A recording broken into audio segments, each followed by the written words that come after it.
वंदे मातरम सिर्फ एक गाना नहीं बल्कि भारत के स्वतंत्रता संग्राम की आत्मा है। एक ऐसी रचना है जिसने स्वतंत्रता सेनानियों और राष्ट्र निर्माताओं की अनगिनत पीढ़ियों को प्रेरित किया। वंदे मातरम की रचना बंकिम चंद्र चैटर्जी द्वारा की गई थी। अंग्रेजों के दौर में वंदे मातरम ब्रिटिश हुकूमत के खिलाफ भारतीय एकता का पहचान बन गया। लिहाजा ब्रिटिश सरकार ने स्कूलों में इसे गाने पर रोक लगाई और छात्रों को दंड भी दिया, लेकिन गीत की गूंज नहीं रुकी। ये स्वदेशी आंदोलन से पूरे देश में फैल गया। इससे अंग्रेजों की नींद उड़ गई थी, क्योंकि स्वतंत्रता संग्राम के दौरान ये गीत क्रांतिकारियों की शक्ति और उत्साह का प्रतीक बन गया। भारत के पहले राष्ट्रपति डॉक्टर राजेंद्र प्रसाद ने 24 जनवरी 1950 को संविधान सभा को संबोधित करते हुए कहा कि स्वतंत्रता आंदोलन में अपनी महत्वपूर्ण भूमिका के कारण वंदे मातरम को राष्ट्रगान जन गण मन के समान दर्जा दिया जाना चाहिए और समान रूप से सम्मानित किया जाना चाहिए। आज भी वंदे मातरम देश के प्रति गर्व, प्रेम और समर्पण की याद दिलाता है। ये गीत आज भी हर भारतीय के दिल में उत्साह और देशभक्ति की प्रेरणा देता है। वंदे मातरम के 150 साल पूरे होने के अवसर पर देश में विभिन्न कार्यक्रम आयोजित किए जा रहे हैं। हालांकि इस जश्न के बीच वंदे मातरम को लेकर राजनीति भी खूब हो रही है। नमस्कार, मैं हूं पूर्णिमा शुक्ला और आप देख रहे हैं 24 न्यूज की खास पेशकश राष्ट्रगीत पर क्लेश। जी हां, देश की आर्थिक राजधानी मुंबई में चुनावों से पहले वंदे मातरम को लेकर सियासी घमासान मचा हुआ है। दरअसल महाराष्ट्र सरकार ने सभी सरकारी स्कूलों में पूरा वंदे मातरम गाए जाने को लेकर निर्देश दिया है, जिसका कुछ दल विरोध कर रहे हैं। खासकर समाजवादी पार्टी के प्रदेश अध्यक्ष अबू आसिम आजमी, जिन्होंने न सिर्फ वंदे मातरम गाए जाने का विरोध किया, बल्कि उन्होंने सरकार पर मुसलमान की धार्मिक स्वतंत्रता पर हमला भी इसे बताया है। समाजवादी पार्टी के नेता अबू आजमी ने कहा कि मुसलमान सिर्फ अल्लाह के सामने सिर झुकाते हैं। वहीं दूसरी ओर बीजेपी इसे देशभक्ति का मुद्दा बता रही है और कह रही है कि देश में रहने वाले को वंदे मातरम गाना ही होगा। मुंबई बीजेपी अध्यक्ष अमित साटम ने सपा विधायक अबू आजमी को पत्र लिखकर वंदे मातरम कार्यक्रम में शामिल होने का निमंत्रण दिया, जिसके जवाब में आजमी ने कहा कि जैसे आप नमाज नहीं पढ़ सकते, वैसे ही कोई मुसलमान वंदे मातरम नहीं बोल सकता। समाजवादी पार्टी के विधायक अबू आजमी द्वारा धार्मिक कारणों से वंदे मातरम का पाठ करने से इनकार करने के बाद बीजेपी कार्यकर्ताओं ने उनके घर के बाहर राष्ट्रीय गीत का गान किया। बीजेपी कार्यकर्ताओं के लिए आजमी ने अपने घर से शरबत पीने के लिए भेजा था। भारतीय जनता पार्टी ने उनके मुंबई स्थित घर के बाहर जोरदार प्रदर्शन किया। अबू आजमी ने कहा कि जिसको गाना है वो गाए, उनको नहीं गाना है। इस बयान के बाद बीजेपी कार्यकर्ता भड़क गए और भारत माता की तस्वीर लेकर प्रदर्शन करने उनके घर के बाहर पहुंच गए। विधानसभा अध्यक्ष राहुल नार्वेकर और राज्य मंत्री मंगल प्रभात लोढ़ा सहित कई नेताओं ने अबू आजमी के घर के बाहर वंदे मातरम का गायन किया। बीजेपी विधायक राज के पुरोहित ने आजमी के रुख की आलोचना करते हुए कहा कि ये प्रतीकात्मक है। वंदे मातरम गाया जाना चाहिए और देश का सम्मान किया जाना चाहिए। अगर आपको देश से प्यार नहीं तो आप पाकिस्तान चले जाइए। अबू आजमी ने अपना बचाव करते हुए कहा कि वो भारत का सम्मान करते हैं, लेकिन उनका धर्म कुछ खास इबादत की इजाजत नहीं देता। इस्लाम अपनी मां का सम्मान करने को बहुत महत्व देता है, लेकिन ये उनके सामने सजदा करने की इजाजत नहीं देता। लेकिन बीजेपी ने तय किया है कि मुंबई के अलग अलग हिस्सों में वंदे मातरम गीत के 150 साल पूरे होने पर सामूहिक गायन किया जाएगा। अमित साटम ने बताया कि राष्ट्रगीत का सम्मान करना हर नागरिक का दायित्व है, लेकिन कुछ लोग इसे राजनीतिक मुद्दा बना रहे हैं। वहीं अबू आजमी ने अपने घर के बाहर तिरंगा सजाकर बीजेपी नेताओं को वंदे मातरम के लिए आमंत्रित किया। उन्होंने कहा कि अगर कोई वंदे मातरम गाना चाहता है तो उसका स्वागत है, लेकिन उन्होंने खुद गाने से इनकार किया। इस रुख से राजनीतिक पारा और चढ़ गया। आजमी ने कहा कि जो अल्लाह पर विश्वास रखता है वो अपनी मां का कभी भी सजदा नहीं करता, वो धरती या सूरज के आगे नहीं झुक सकता। हम वंदे मातरम का विरोध नहीं करते, हम विधानसभा और संसद में इसके सम्मान में खड़े हैं, लेकिन मैं झुक नहीं सकता क्योंकि मैं अल्लाह के वचन और इस्लाम के अनुसार बोलता हूँ।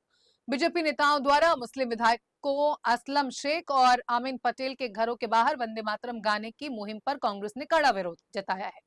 कांग्रेस प्रवक्ता सचिन सावंत ने कहा कि बीजेपी का यह दुष्प्रचार निंदनीय और शर्मनाक है, क्योंकि कांग्रेस के किसी भी विधायक ने कभी भी वंदे मातरम का विरोध नहीं किया।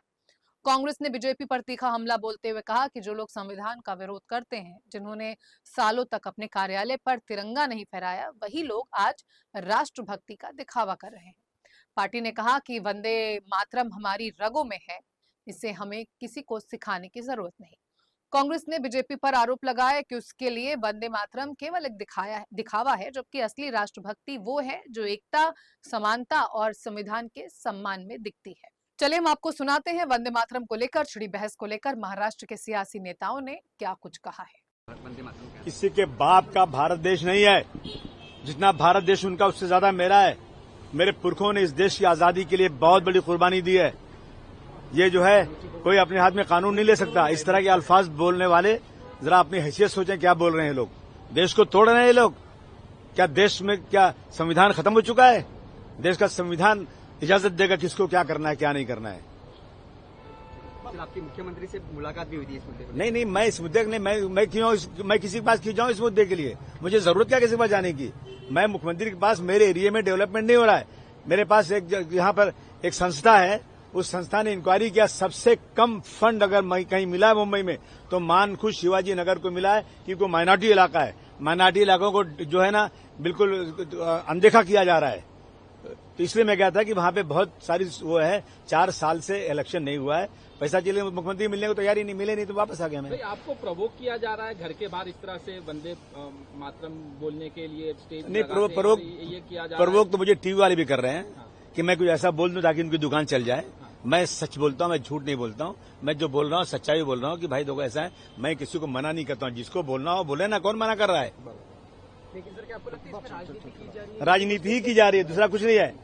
राजनीति ही की जा रही है और कुछ नहीं। इनके पास कोई मुद्दा नहीं। ये लोग डेवलपमेंट नहीं कर रहे हैं, देश को बर्बाद करते हैं। इन्होंने देश को कर्ज से डुबा दिया। आज बच्चा पैदा होता है उसको कई लाख का कर्ज है देश के अंदर, खाने को नहीं मिल रहा। 85 करोड़ लोगों को राशन दिया जा रहा है 5 किलो। अगर वो नहीं दिया तो खा नहीं सकते।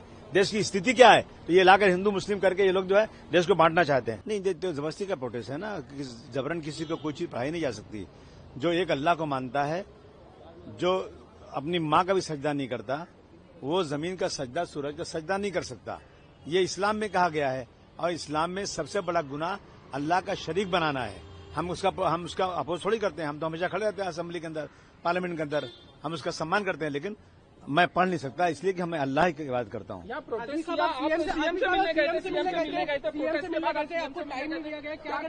मैं सीएम से इस काम के लिए मिलने नहीं गया था।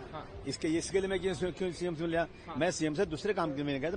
मेरे एरिया में डेवलपमेंट के फंड के लिए मिलने गया था। हाँ। तो क्या आप वंदे मातरम बोलेंगे जिस तरीके से पूरा प्रोटेस्ट हुआ है? आपको 10 बार बता चुका ना भाई, 10 बार कह चुका ना। जो पढ़ता पढ़े ना, कौन मना कर रहा है? तो वो कह रहे हैं कि हम तो बोलते रहेंगे अबू आसिम आदमी को कि जब तक प्रोटेस्ट नहीं करेंगे हम बोलते रहेंगे। वो बोलते रहे, कौन मना कर रहा है? असेंबली में भी नहीं किया था आपने, इस तरह से बोल रहे थे। झूठ बोलते हैं वो लोग। मैं असेंबली की फोटो दिखा दूंगा। मैं हमेशा मैंने सम्मान किया। मैंने कभी ऐसा कहा मैं नहीं बोल सकता हूँ। मैंने कहा ना, बहुत सारे मुसलमान बोलते हैं, बोलने दो उनको। लेकिन जो मुसलमान रिलीजियस हैं, अल्लाह में आस्था रखते हैं, वो किसी और की नहीं। वंदे मातरम ये राष्ट्र गीत नहीं, ये राष्ट्र मंत्र है। वंदे मातरम को आज 150 साल पूरे हो रहे हैं। ये अभिमान का समय है, ये अभिमान का वक्त है, ये अभिमान का क्षण है। और मैं समझता हूं जो लोग इस गीत का विरोध कर रहे हैं वो स्वयं अपने राष्ट्रभक्ति के ऊपर प्रश्न चिन्ह निर्माण कर रहे हैं। ये गीत भारत की गाथा बताता है, भारत का सुनहरा इतिहास बताता है, भारत की संस्कृति बताता है। और जो व्यक्ति अपने आप को भारतीय मानता है वो जरूर इसको पूरी लगन से और पूरी आत्मीयता से गाएगा। नहीं, अभी मैं किसी व्यक्ति के बारे में बात करके उसे कोई बढ़ावा नहीं देना चाहते। ऐसे व्यक्तियों को खुद आत्म परीक्षण करके सोचना चाहिए वह कितनी बड़ी गलती कर रहे हैं और देशवासियों की भावनाओं को ठेस लगा रहे हैं। अपने खुद के राष्ट्र प्रेम के ऊपर प्रश्न चिन्ह निर्माण कर रहे हैं। ऐसे व्यक्तियों को निश्चित रूप से किसी भी प्रकार से लोक प्रतिनिधि बनने का तो अधिकार ही नहीं है। जनता उन्हें सबक सिखाएगी। जो भारत पे विश्वास रखता है, जो अपने आप को भारतवासी समझता है, जो भारत पे प्रेम करता है, जो भारत की अस्मिता में विश्वास रखता है, जो भारत के हित के बारे में समझता है, जो वंदे मातरम पे अभिमान करता है, वह भारत में प्रतिनिधित्व कर सकता है। बोलो ना, हम नहीं बोलते। बोल वंदे मातरम बोल। कहाँ हमने उसको कहाँ छुरी रखी है? कहाँ बंदूक गोली रखी है? वंदे मातरम बोल। विधानसभा में बोला नहीं, मैंने आंदोलन शुरू किया था, मैंने क्या था, वहाँ बोला नहीं, वहाँ विरोध किया कि नहीं गाऊंगा नहीं गाऊंगा। 3 बार दौड़ के भागा कि मैं नहीं गाऊंगा। वारिस पटेल भागा, मैं पकड़ा मुंडी से, गा। तो क्या है वंदे मातरम, मतलब क्या है बोलो? ये पृथ्वी है ना, इसको नमन करना है। यहाँ पैदा होते, यहाँ पढ़ते, यहाँ कमाते, यहाँ खाते, तो इसको नमन नहीं करोगे? घर के बाहर अबू आसिम आजमी के यहाँ पे आप ये हमारा प्रतीक है, प्रत्यात्मित्व है। बोलिए अरे डिस्टर्ब क्या कर रहे हो? प्रतीकात्मक है कि तुम नहीं गा रहे, इसके लिए तुम्हारे विरुद्ध हम कर रहे हैं, आंदोलन कर रहे हैं। प्रतिमा सिंबॉलिक है, ये कोई उनको गला दबाने के लिए नहीं है, कानून व्यवस्था करने के लिए। लेकिन पुलिस ने कहा कि इधर स्थान बदल दो, हमने बदल दिया। हम कोई उसको मारने के लिए नहीं है।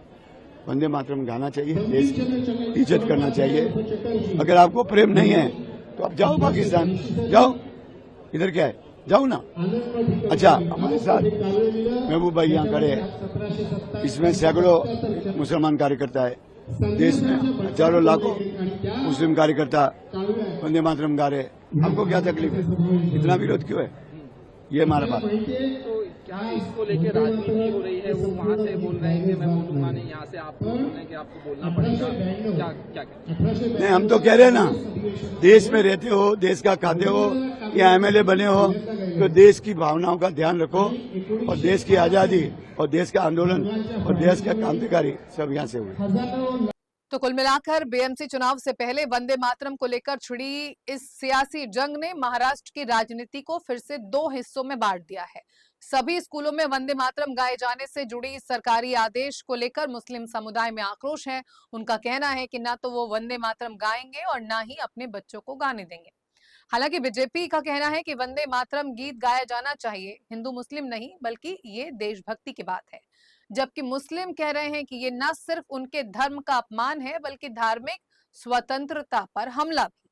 वहीं खान मेयर वाले बयान पर भी सत्ता पक्ष और विपक्ष के बीच तलवारें खिंची हुई हैं।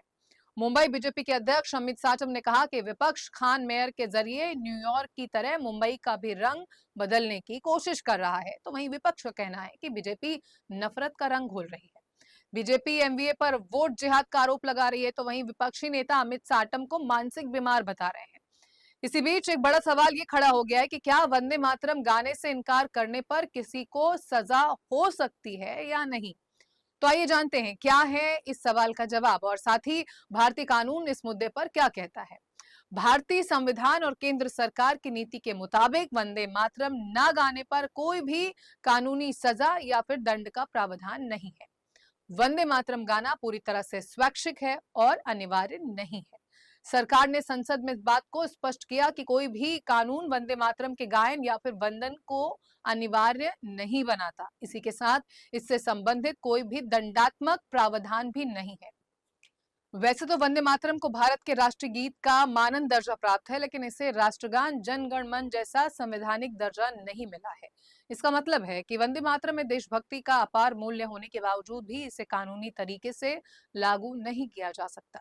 नागरिक अलग अलग तरीकों से अपना सम्मान व्यक्त करने के लिए पूरी तरह स्वतंत्र है।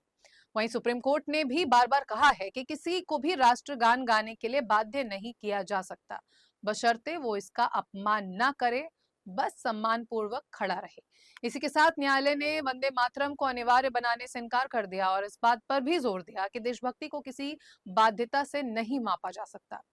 वहीं संविधान के अनुच्छेद 19 के तहत संरक्षित अभिव्यक्ति की स्वतंत्रता व्यक्तियों को ये चुनने की पूरी आजादी देता है कि वो राष्ट्रीय सम्मान कैसे व्यक्त कर सकते हैं।